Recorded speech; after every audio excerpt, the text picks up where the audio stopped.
Hot people buy secondhand, and with the holiday season fast approaching, today I'm going to be talking about thriftable gift ideas for every personality type.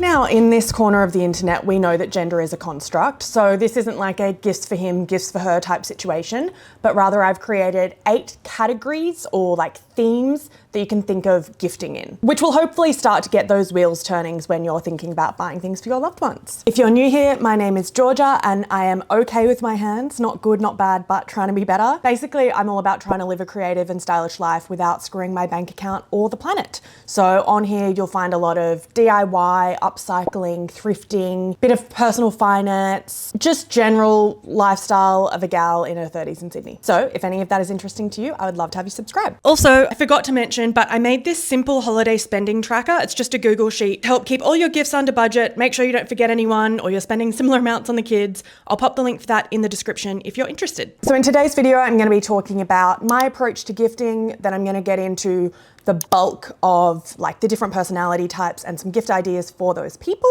And lastly, I'm going to give you a few other guidelines and ideas to keep in your back pocket for gifting sustainably this year. Now, something that I already have on my 2026 draft goals list is to get better at gifting. And I would actually say that I am an A+ gifter in the sense that I try to be really thoughtful and specific about the person that I'm giving a gift to. So when I do get someone a gift, I tend to nail it specifically for them. But the reverse of that is sometimes my downfall is because I haven't come across the perfect gift for someone, I just end up not getting them a gift and then feeling really bad about it, or like buying some last minute junk, which I really hate. So this video is as much for you as it is for me to pull together all my little frantic ideas to have them top of mind when I'm looking for unique, affordable, sustainable gifts that I can buy secondhand. All right, let's get into the gift ideas. The first person that I am imagining, we'll call them the cook. I think that's pretty self-explanatory. My partner would be in this category. So for these people, we are looking for vintage cookbooks. You're probably like me that so often now I'm just finding recipes on my phone, but I miss the joy of sitting down on a Sunday afternoon and going through a physical book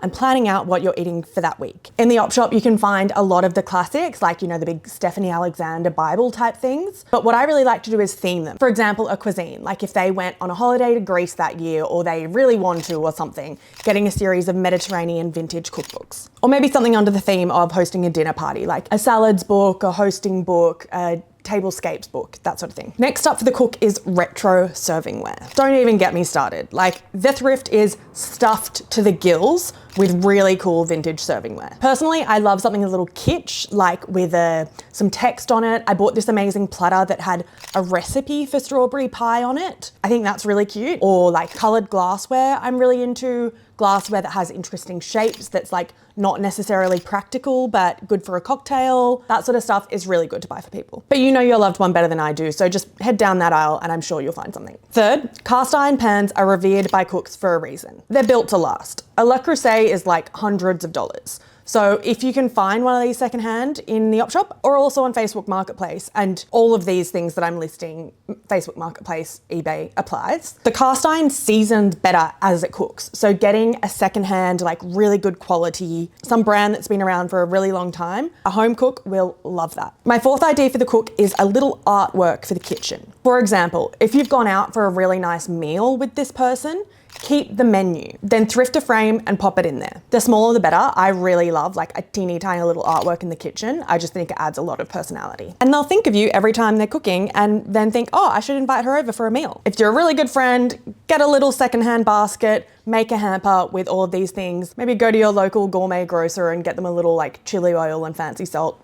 Perfect. Personality type number 2 is the fashion lover. I can understand why people shy away from this because obviously there's sizing, people want to try things on, people can have very specific taste, but there are a few items that I think you can find at the op shop that show that you've really thought about your friend and that they have a love for fashion and styling. So the first one is silk scarves. To buy pure silk new, very expensive, but I have found countless pure silk scarves for like $5 secondhand. Oroton, Mimco, like good brands. And the benefit is that they're really on trend at the moment, like the little tied around the waist, hair, perfect. Second thing would be to look for vintage leather handbags, or particularly like an evening clutch type thing. I think opting for something statement rather than everyday is really good here because I like to buy people something that they you know, might not have bought themselves or might not have thought to go and look for. And you can find really good quality vintage. Similarly, statement jewelry.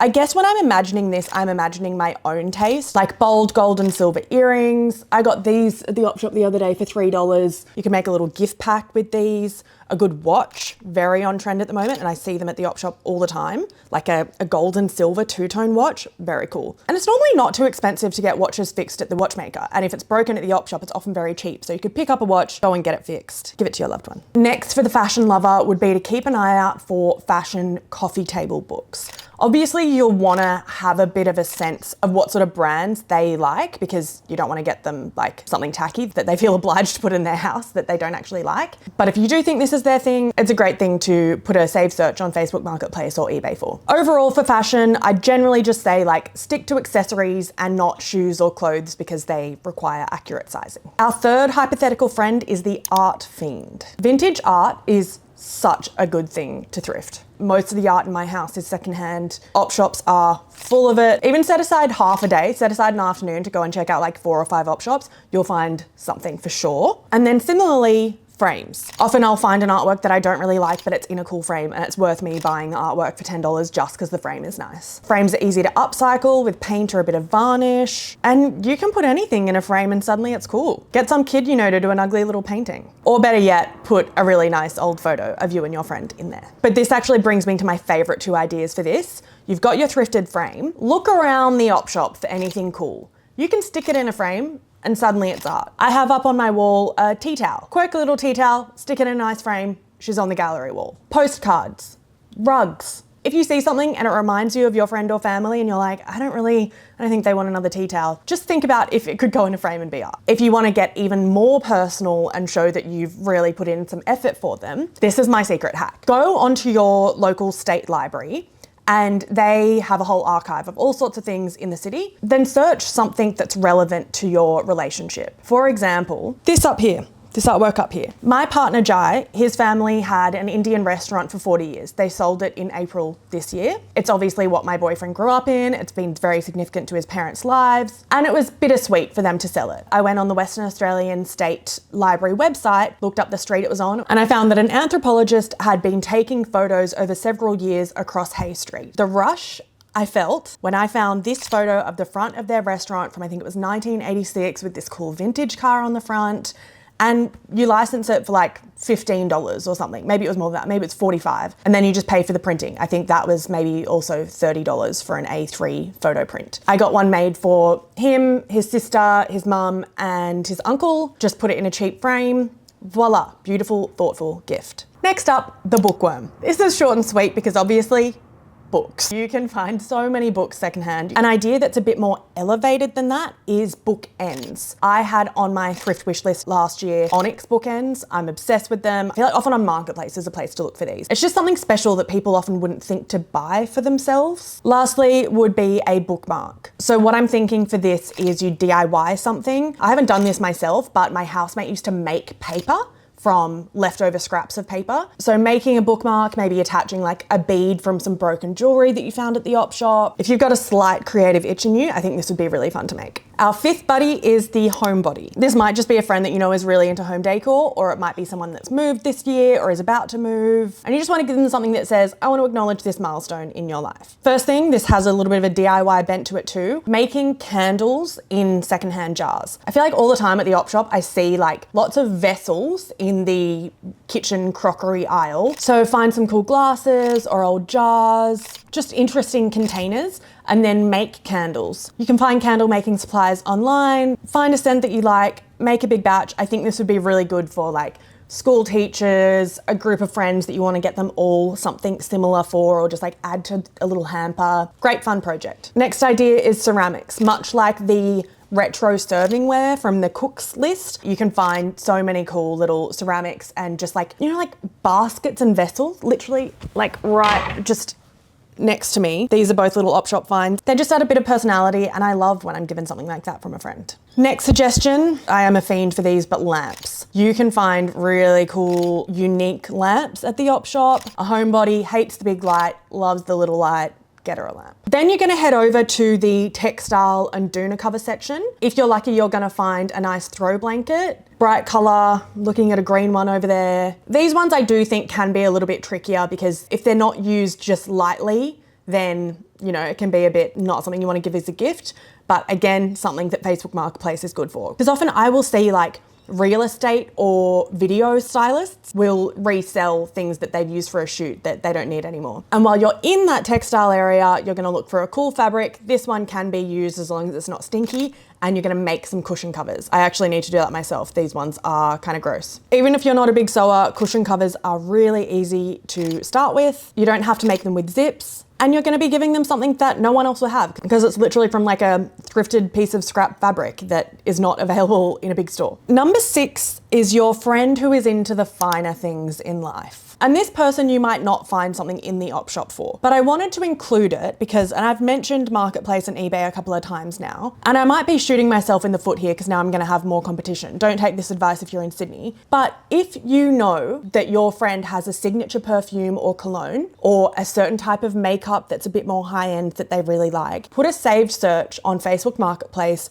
within 30 Ks of your area or whatever. Do that 3 months before Christmas and you can probably get them a full new bottle of their fancy perfume and save $100 on it. Depop as well, actually. I've seen perfumes on Depop. A lot of people sell these brand new in the box. Some will be like 90% full. That's up to you whether you'd want to give that to your friend, but like I'd happily buy that for myself and they price it accordingly. But I think quite often people get perfume as a gift and they don't like it and they feel too awkward to say, can I have the receipt? And so they put it on Marketplace and let their loss be your gain. You can really do this with any upmarket product that your friend loves. Put a save search on it, save some dosh. They won't know or care. Number 7, I'll have to admit, is not my area of expertise. It is the gamer. Jai has a Nintendo Switch and will sometimes play. I've previously lived with gamers, but not like, yeah, I don't know. I guess maybe who I'm thinking of here is my nephews. Board games.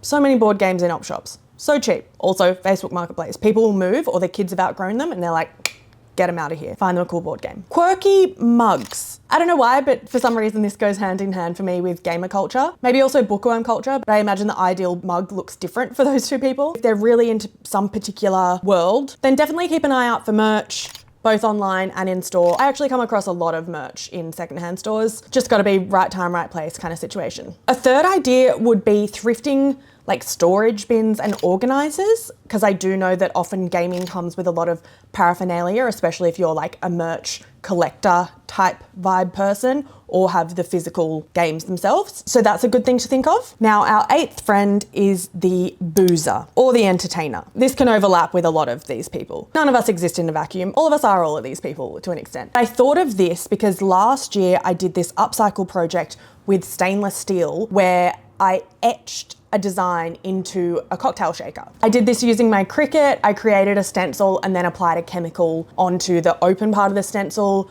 It created a reaction and like an etched design in it. Looked really cool. It's obviously a bit of labor, but I think it's a great gift to give someone who likes to make cocktails or is setting up like a little bar cart. Also for the entertainer, again, retro servingware, but particularly look for really chic salt and pepper grinders. I found this pepper grinder for Jai at the op shop a couple of weeks ago, and I really had no idea what it was at first. I was like, what is this funky shaped piece of wood? Once I realized it was a pepper grinder, I was like, oh, perfect. Keep an eye out for those. Similarly, candle holders, and then you could go and pick up a packet of like brightly coloured or funky shaped candles. What's it called? Not pillar candles, tapered candles. And lastly, a mortar and pestle. This one probably belonged back up with the chefs, but I only just thought of it. And I think if you're an entertainer, you like having cool kitchenware out on display, and something like a mortar and pestle, a funky thick stone one on someone's kitchen bench tells me like, oh, these people use fresh ingredients, you know? That's big entertainer energy for me. Now, I am aware, though I don't understand it, but I am aware that thrifting isn't for everyone as both gifter and recipient. Or something that I do deeply understand is sometimes you just ran out of time. So here are some of my other guidelines for gifting sustainably this Christmas and reducing just the sheer amount of waste that happens at this time of the year. Firstly, don't be afraid to give gift vouchers or just cold hard cash. The aim here is we don't want to be giving people stuff that's going to sit in their house for January and February because they feel too bad to get rid of it and then end up at the op shop and just continue to contribute to that problem. So if you're not sure, let them decide. I really don't think it's a cop-out. Some people don't like this. My mum would never in a million years give cash, but I do think it's a really sustainable way of gifting. Number 2, if that's not for you, you do want to give them something wrapped up under the tree, give them the receipt. Or just like keep an eye on them when they open it, and if you're not 100% sure that they love it, give them the receipt or offer them the receipt. Don't take it personally if someone doesn't like what you chose for them. I would prefer that my money was spent on something that the recipient actually wants and will use and will enjoy. So if I picked wrong, I'd rather them just tell me and they can go and pick what they want. We don't need more unused stuff sitting around. My next idea is go out to dinner together. When I've been kind of torturing myself about not being able to think of something that someone wants or that will improve their life, I always end up remembering like the point of giving someone a gift is to share your love for each other, celebrate each other. So why not just go and drink a bottle of wine together and eat some delicious things? I'm pretty sure I either just had this conversation with myself in my head or Jai and I've had this conversation, but I think we've already agreed that our Christmas present to each other this year is to go out to a fancy dinner. I do this with my girlfriends. We don't really often give each other presents, but we'll do a girls' mess. Either we'll go out to somewhere or have the girls over at someone's house and just have a fun night together. The gift doesn't always have to be stuff, but if you do like stuff, elevated basics. And I think this is where I'm gonna be leaning with my goal in 2026 of wanting to show up with people with gifts. Like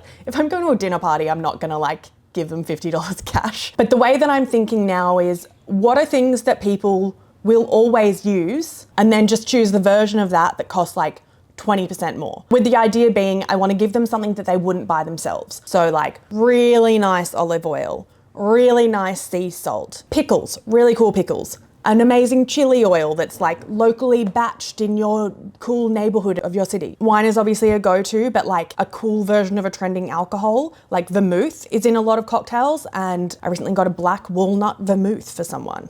Just like, it makes you look really chic as well. It's simple enough that you know that they're gonna use it, but just that little bit more special. So I hope you enjoyed my Thriftable gift guide for Christmas 2025. All of these obviously apply for birthday gifts and whatnot going ahead, but I do really think getting gifts secondhand is such a good way to get not only affordable gifts, but unique and thoughtful ones too. And if there are any Thriftable gift ideas that I've missed, please let me know in the comments.